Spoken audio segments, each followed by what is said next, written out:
মধ্যপ্রাচ্যের আকাশে আবারও যুদ্ধের কালমেঘ ঘনীভূত হচ্ছে। শান্তি আলোচনার গুঞ্জন শোনা গেলেও তেহরানের কণ্ঠস্বর এখন আগের চেয়ে অনেক বেশি আক্রমণাত্মক এবং আপোষহীন। মার্কিন প্রেসিডেন্ট ডোনাল্ড ট্রাম্পের আধিপত্যবাদী নীতির বিরুদ্ধে এবার সরাসরি যুদ্ধংদেহী অবস্থান নিয়েছেন ইরানের শীর্ষ নেতৃত্ব।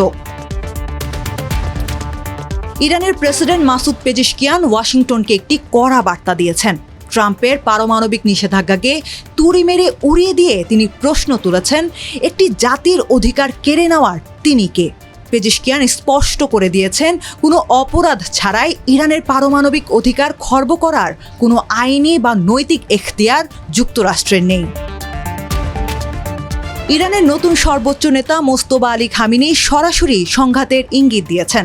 রাষ্ট্রীয় টেলিভিশনে দেওয়া এক বার্তায় তিনি সতর্ক করেছেন, যুক্তরাষ্ট্র ইসরায়েলকে নতুন ও তিক্ত পরাজয় উপহার দিতে ইরানের নৌবাহিনী সম্পূর্ণ প্রস্তুত।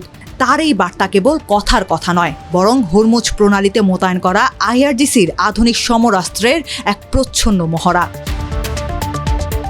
সবচেয়ে বড় ধাক্কাটি এসেছে ইসলামিক রেভলিউশনারি গার্ড কোরের পক্ষ থেকে। তারা ঘোষণা করেছে, যুক্তরাষ্ট্র যদি ইরানের বন্দর ও জাহাজের উপর থেকে অবরোধ প্রত্যাহার না করে, তবে হরমুজ প্রণালী পুরোপুরি বন্ধ করে দেয়া হবে।